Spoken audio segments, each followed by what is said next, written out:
Hello guys, welcome back to our YouTube channel that is pharmacy. So आज की इस video lecture के अंदर हम कवर करने वाले हैं enantiomer, meso compounds, diastereomer with their examples. So let's begin without any delay. अगर हम बात करें कि एनाइंशियोमर क्या होते हैं, एनाइंशियोमर की अगर हम बात करें तो एनाइंशियो जो है, एनाइंशियोमर जो है ग्रीक वर्ड, एक ग्रीक वर्ड इसको बोलते हैं एनाइंशियो, दूसरा होता है मॉर्फ। तो इनांशु का मतलब होता है अपोजिट, मॉर्फ का मतलब होता है फॉर्म। मतलब कि ऐसे स्ट्रक्चर जो अपोजिट फॉर्म के होते हैं उनको बोलते हैं एनांशियोमर। मिरर इमेज जो ऑप्टिकली एक्टिव कंपाउंड होते हैं, ऑप्टिकली एक्टिव कंपाउंड की जो मिरर इमेज होती है उनको बोलते हैं एनांशियोमर। अब ऑप्टिकली एक्टिव कंपाउंड कौन से होते हैं? ऑप्टिकली एक्टिव कंपाउंड उनको बोलते हैं जिनके अंदर प्लेन ऑफ सिमिट्री और सेंटर ऑफ सिमिट्री होनी चाहिए, नहीं होनी चाहिए तो वो कंपाउंड जो होते हैं वो ऑप्टिकली एक्टिव शो करते हैं। अगर आपको नहीं पता कि ऑप्टिकली एक्टिव कंपाउंड क्या होते हैं तो आप हमारे चैनल पर जाइए, प्लेलिस्ट को चेकआउट कीजिए। वहां पर पिछले वीडियो लेक्चर में हमने पूरा डिटेल डिस्क्राइब करके देखा, पूरी डिटेल बात की है कि प्लेन ऑफ सिमेट्री क्या होती है, सेंटर ऑफ सिमेट्री क्या होती है, उसके एग्जांपल्स भी देखे थे। सॉरी। अब बात करें जैसे कि इनांशियोमर क्या होते हैं। इनांशियोमर क्या क्या क्या करते हैं कि देखो, मिरर इमेज होते हैं ऑप्टिकली एक्टिव कंपाउंड की, इनको बोलते हैं एनांशियोमर। अब ये एग्जांपल देखिए, जैसे कि ये जो आप देख रहे हो कि ये जो कंपाउंड है ना, इसका ये जो OH ग्रुप, ये देखो ये एक कायरल कार्बन है। कायरल कार्बन क्यों है? क्योंकि इससे चारों ग्रुप जो अटैच है वो अलग है, डिफरेंट है ना। अब ये इस पे यहां पे हमने मिरर रखा, मतलब कि इस कंपाउंड के अंदर सेंटर ऑफ सिमेट्री है क्या? नहीं है, सेंटर ऑफ सिमेट्री नहीं है। क्यों? क्योंकि सेंटर ऑफ सिमेट्री पे क्या, सेंटर ऑफ सिमेट्री के लिए क्या चाहिए रहता है? अपोजिट डायरेक्शन में जाने पे हमको सेम मॉलिक्यूल चाहिए, तो सेंटर ऑफ सिमेट्री होती है। क्या इसके अंदर प्लेन ऑफ सिमेट्री है? नहीं, प्लेन ऑफ सिमेट्री भी नहीं है। क्यों? क्योंकि आप इसको कैसे काटोगे, कैसे डिवाइड करोगे? अगर आप मानो कि ऐसे ऐसे कहीं से भी डिवाइड नहीं कर पा रहे तो कुछ के दिमाग में आ रहा होगा, जिन्होंने पीछे वीडियो लेक्चर्स देखी होंगी, कि स्लाइस प्लेन ऑफ सिमेट्री भी तो होती है, वहां से आप पैसा रख के काट दो। वैसे भी नहीं काट पाओगे। क्यों? क्योंकि CH2OH है ना, CH2OH में जो OH ग्रुप लगा हुआ है वो तो प्लेन के बाहर निकला रहेगा, या तो प्लेन के बाहर होगा, प्लेन के बाहर ही होगा ना वो। जब प्लेन के बाहर होगा तो काटोगे तो OH बाहर आ रहा है, बैक साइड में है क्या? नहीं है। मतलब कि ना तो इसके अंदर प्लेन ऑफ सिमेट्री है, ना तो प्लेन ऑफ सिमेट्री है, ना सेंटर ऑफ सिमेट्री है इसके अंदर। मतलब कि ये कंपाउंड ऑप्टिकली एक्टिव है, ऑप्टिकली एक्टिव है, साथ में कायरल कार्बन भी है। और ये देखो इसकी मिरर इमेज है। मिरर इमेज कैसे बनेगी? ये मिरर इमेज कैसे आई? यहां पे मिरर रखोगे, जैसे आप मान लो मिरर में अगर आप इस तरह से भाग रहे हो मिरर के साइड में, तो आप दूसरी मिरर में देखोगे कि मिरर में इमेज आपकी उसकी उल्टी भागती है, ठीक है ना। तो मिरर इमेज जो होगी वो भी उल्टी बनेगी। मतलब मिरर इमेज जो है ये है, इसकी मिरर इमेज यहां से स्टार्ट होना चालू होगी तो ये मिरर इमेज होगी। थोड़ा सा एज्यूम करना पड़ेगा आपको, ठीक। तो ये मिरर इमेज है। अब ये जो कंपाउंड है ये है आपस में एनांशियोमर। क्यों? क्योंकि ऑप्टिकली एक्टिव कंपाउंड भी है और उसकी मिरर इमेज भी है, तो कहलाएंगे एनांशियोमर। मतलब कि mirror image of optically active compound is called enantiomers, ठीक। अब हम बात करते हैं कि एनांशियोमर्स जो होते हैं वो रोटेट करते हैं प्लेन पोलराइज्ड लाइट को इक्वल और अपोजिट डायरेक्शन में। कैसे? जैसे कि ये जो कंपाउंड आप देख रहे हो, जैसे एग्जांपल मान के चलिए, अगर ये वाला कंपाउंड है, ये वाला जो कंपाउंड है ये एनांशियोमर है दोनों, इसमें ये वाला कंपाउंड जो है वो लाइट को क्लॉकवाइज रोटेट करेगा, ठीक। अगर क्लॉकवाइज रोटेट करेगी, और अगर ये वाला कंपाउंड, अगर ये मिरर इमेज है, एनांशियोमर है, मतलब कि ये क्या करेंगे? अपोजिट और इक्वल डायरेक्शन में करेंगे, इक्वल और अपोजिट डायरेक्शन में रोटेट करेंगे, है ना। तो फिर इसका मतलब अगर ये राइट साइड में रोटेट कर रहा है प्लेन पोलराइज्ड लाइट को, तो फिर ये वाला मॉलिक्यूल इसको लेफ्ट साइड में रोटेट करेगा। इट मींस अगर ये क्लॉकवाइज रोटेशन करा रहा है तो ये एंटी क्लॉकवाइज कराएगा, और जब एंटी क्लॉकवाइज कराएगा तो उसका न्यूट्रल जो आएगा वो आएगा न्यूट्रल एकदम जीरो, नो रिफ्लेक्शन लाइट में, ठीक। तो इस तरह के मॉलिक्यूल जो होते हैं वो कहलाता है एनांशियोमर, ठीक। अब देखो क्या होता है, इनमें जो एनांशियोमर्स होते हैं इनमें जो कायरल सेंटर होते हैं, अब ये कायरल कार्बन है है ना कायरल कार्बन। तो इस कायरल कार्बन के सेंटर पे अलग अलग कॉन्फ़िगरेशन होती है। अब कॉन्फ़िगरेशन क्या होती है, आर और एस कॉन्फ़िगरेशन, ई और जेड कॉन्फ़िगरेशन, सिस और ट्रांस कॉन्फ़िगरेशन, ये जितने भी कॉन्फ़िगरेशंस है ना, ये आने वाली वीडियो लेक्चर्स में हम देखेंगे, है ना। तो अभी आप इतना याद रखो कि ये जो कॉन्फ़िगरेशन होते हैं, कायरल कार्बन है, कायरल कार्बन के अलग अलग कॉन्फ़िगरेशन, अलग अलग कायरल कार्बन पे कॉन्फ़िगरेशन अलग होगी। 50-50% इनांशियोमर का जो मिक्सचर होता है, मतलब कि अगर ये कंपाउंड और ये कंपाउंड, मान लीजिए मैंने इसको 50% ले लिया, इसको 50% ले लिया, तो इन दोनों का जो मिक्सचर होगा वो होगा एनांशियोमर नहीं, ये आपस में एनांशियोमर है, इन दोनों का मिक्सचर होगा रेसिमिक मिक्सचर। और ये रेसिमिक मिक्सचर जो होते हैं ना, ये डिफ्लेक्शन शो नहीं करेंगे। क्यों? क्योंकि 50% मॉलिक्यूल क्लॉकवाइज घुमा रहे हैं, 50% मॉलिक्यूल एंटी क्लॉकवाइज घुमा रहे हैं, तो ओवरऑल जो लाइट पास होगी वो विदाउट डिफ्लेक्शन पास आउट हो जाएगी। इसलिए मैंने जो फर्स्ट वीडियो लेक्चर था ऑप्टिकली एक्टिव कंपाउंड, जब ऑप्टिकल आइसोमरिज्म पढ़ा था, मैंने बोला था कि अगर डिफ्लेक्शन शो नहीं हो रहा है लाइट में, तो इसका मतलब ये नहीं है कि वो ऑप्टिकली इनएक्टिव है। उसके 3 रीजन बताए थे। अगर आपने अभी तक वो वीडियो नहीं देखी है तो प्लीज चेकआउट करिए वीडियो को, प्लेलिस्ट में आप वो वीडियो जरूर देखिए, आपको समझ में आएगा। सारी वीडियो जो आप लाइन से देखोगे ना, तो सारे टॉपिक्स को आप कोरिलेट कर पाओगे, तो प्लीज आके चेकआउट करिएगा, ठीक।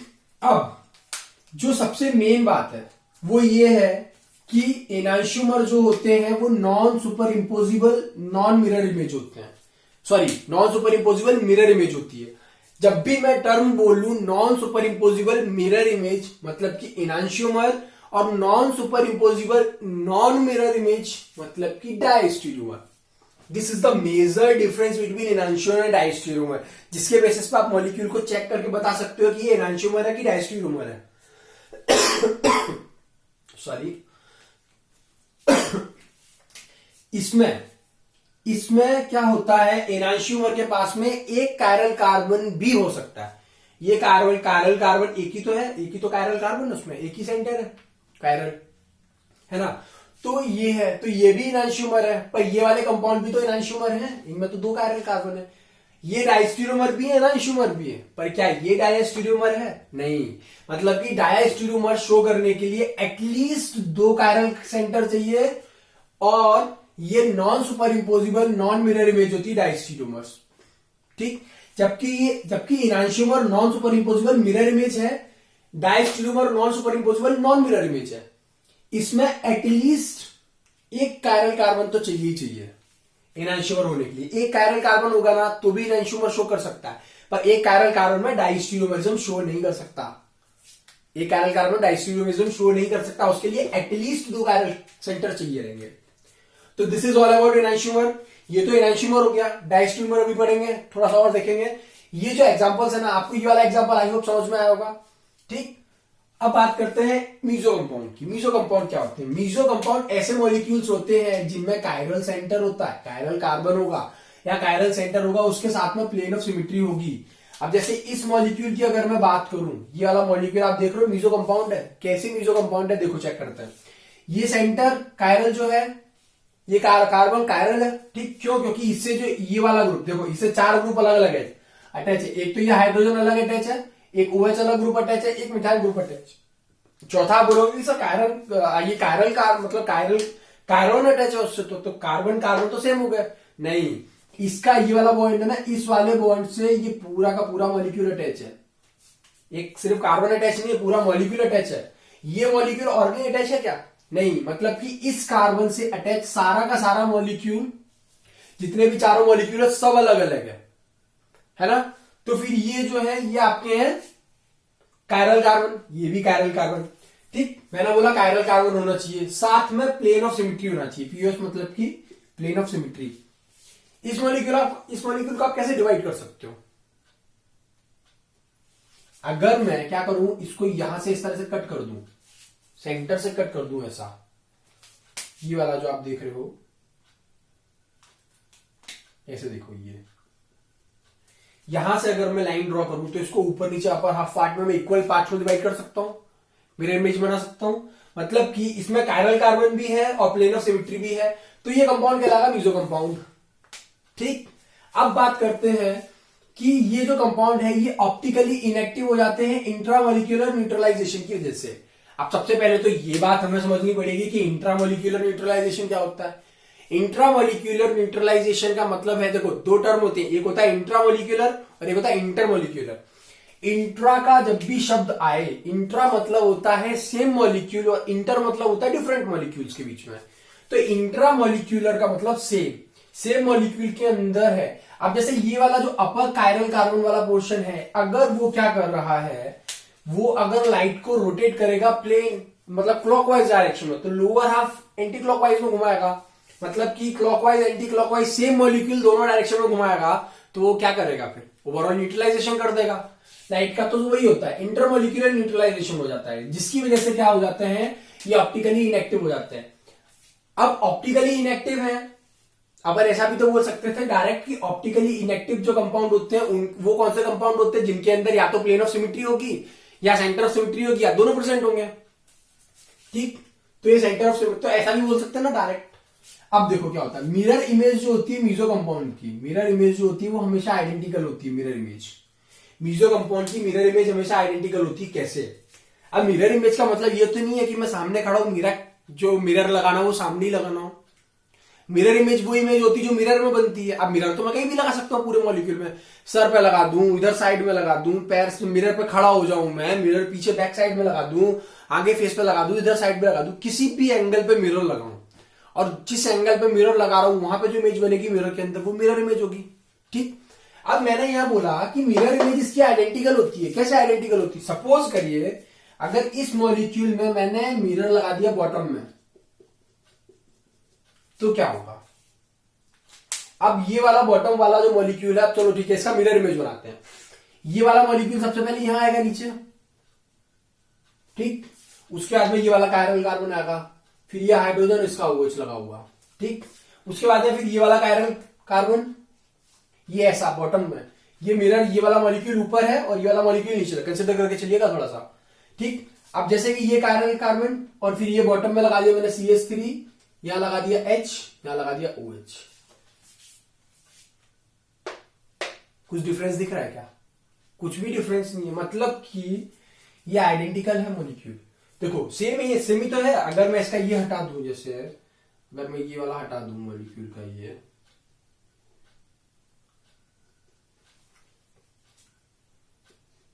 कुछ डिफरेंस दिख रहा है क्या कंपाउंड में? नहीं, सेम ही तो कंपाउंड है, सेम स्ट्रक्चर है, फिर कुछ दिख रहा है क्या? नहीं। तो इसलिए मैंने बोला कि जो मीजो कंपाउंड है, इन मीजो कंपाउंड की जो मिरर इमेज होती है वो आइडेंटिकल होती है।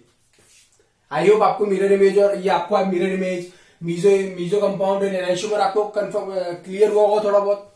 एग्जांपल के थ्रू आप और अच्छे से क्लियर कर पाएंगे अभी। अब जैसे कि अगर मैं बात करूं, मान लीजिए सपोज करिए, अब बात करते हैं जैसे कि डायस्टेरियोमर क्या होता है। डायस्टेरियोमर मैंने बोला कि non superimposable non mirror image होनी चाहिए। एनाइसोमर थे non superimposable mirror image, पर डायस्टेरियोमर थे non mirror image non superimposable. ठीक, अब एटलीस्ट 2 कायरल कार्बन होने चाहिए इसमें।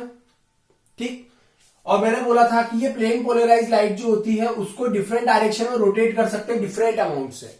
अब मैं बोल लूं कि जैसे कि जो डायस्टेरियोमर्स होते हैं और एनाइसोमर होते हैं, इन दोनों को डिफरेंशिएट कैसे करेंगे, इनको आइसोलेट कैसे करेंगे या सेपरेट कैसे करेंगे? तो एक जो हमने डिस्टिलेशन जो होती है, it's self a vast topic है, जो बी फार्म के 3rd सेमेस्टर में आप इंजीनियरिंग के अंदर पढ़ोगे।